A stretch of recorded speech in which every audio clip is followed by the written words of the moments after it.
Hello from London! Another month has gone by and I want to give you an update on my latest language learning project, which is basic Japanese. First of all though, if you're new to the channel, welcome. I'm Dr. Gareth Popkins. Here it's all about language learning tips, in-depth explorations of methods, interviews with inspiring language learners, vlogs from language learner events, and my own projects. If you'd like to get my free webinar training, do sign up following the link underneath, and please do subscribe for the vibe.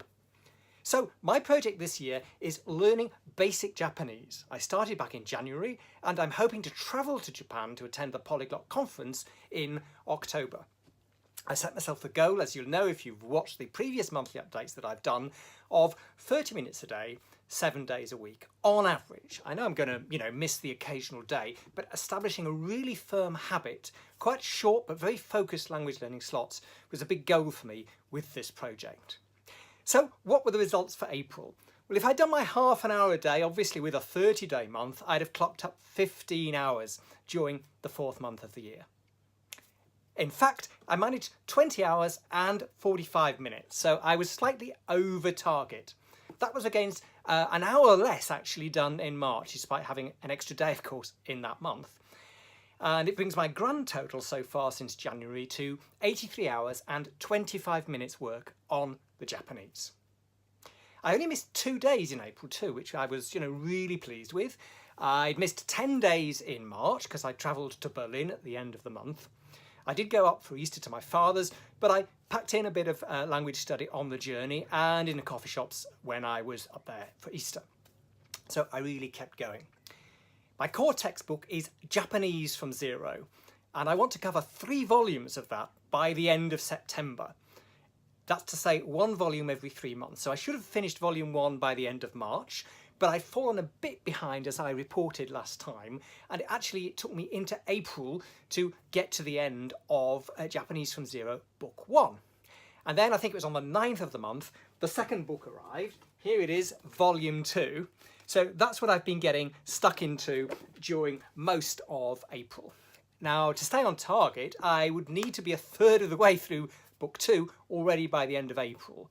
In fact, I wasn't. That would mean the end of lesson 4. In fact, I only got to the end of lesson 2. So it wasn't possible for me to make up the lost time on my core course, Japanese from Zero, during April, despite the fact that I was studying really regularly. That, I think, is because the material is getting more dense and there's simply a lot to cover and a lot to internalise. And there's no point rushing in language learning. I'm a great believer in setting firm foundations, not doing macho targets, but being realistic and being in it, for the long term. So that's what I'm doing. It's slow and as sure as I can make it in the time available. The content in the new book's been really interesting. This book teaches the second of Japan's 3 Japanese's 3 writing systems.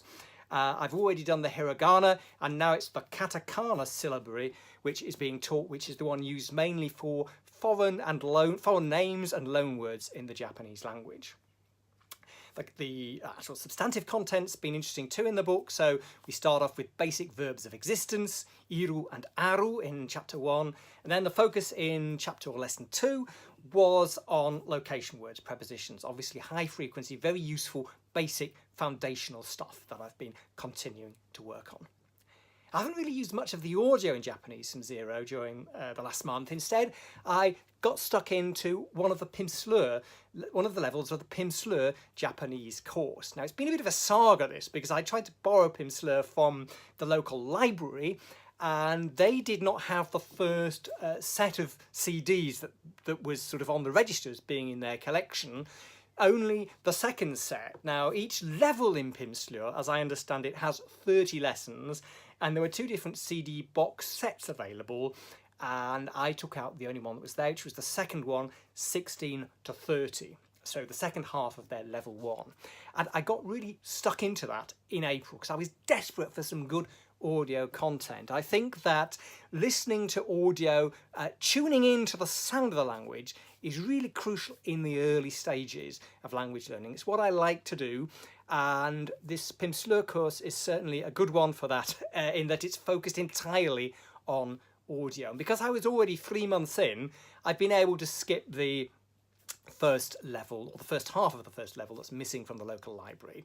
If it does turn up, or I manage to get hold of a copy some other way, I'll still maybe double back to consolidate with that.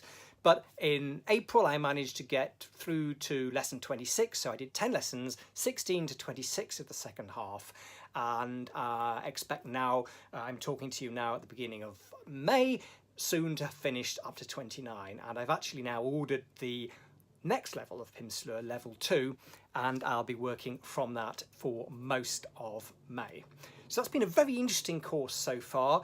It's sort of prompt and response, so you hear a short conversation and then it is broken down by the narrator in English, and then you're prompted to respond and repeat in the Japanese, and it seems to be working very well so far. An interesting method that they use is back chaining, where you say the last syllable of the word is said and then you add syllables until the whole word. So chaining, it might be ing, ning, chaining. This approach seems to work because the new element each time comes first, so you retain it better, and also because you know where you're going to land at the end of the word.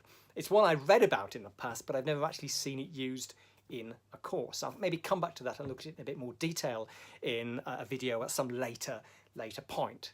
So I'm pushing on with the Pimsleur. The other two books that I have are the Assimil book, Le Japonais, which covers the language, claims to cover it up to B2. I dipped in and out of that. Well, I did actually a bit of a binge on that at my father's over Easter, but I've only been dipping in and out. With my 30-minute a day slot, I've really had to focus on Japanese from zero and doing some of the Pimsleur as additional time on top of that when I've been able to do so. That also means that my work on the kana, the Chinese characters, using Heisig's Learning the Kana book, has really taken a back seat this month, and I haven't done as much of that as I would have liked to have done either. But it's just hammering home that truth in language learning and in life. You know, there are choices and there are trade-offs, and I only want to spend 30 minutes a day on this project. So the priority for me is listening skills and developing basic grammar and understanding of basic vocabulary and phrases so that I can start speaking soon as well. And that I hope to be doing roughly halfway through this project. That's to say halfway between January and September, so sometime probably in June, July to start getting some speaking practice. But at the moment, I'm going to be working on then in May with the foundations of the language. It's steady as she goes, continuing to work through Japanese from Zero, Volume 2, trying to make up some of the lost time if I can, but probably I'm going to stay slightly behind because the extra time I have, I'll be spending on the Pimsleur course. So that's where we are at the moment with me, with my Japanese project 4 months in. Are you learning Japanese? If you are, let me know how it's going in the comments below. If you're already an experienced learner, then I do value any comments, advice or tips that you'd like to share with me and other learners as well. Thanks a lot for watching this time then. Look out for the next update at the beginning of June. And please remember to subscribe for the vibe, throw me a thumbs up, tickle that bell and share the effect. See you next time.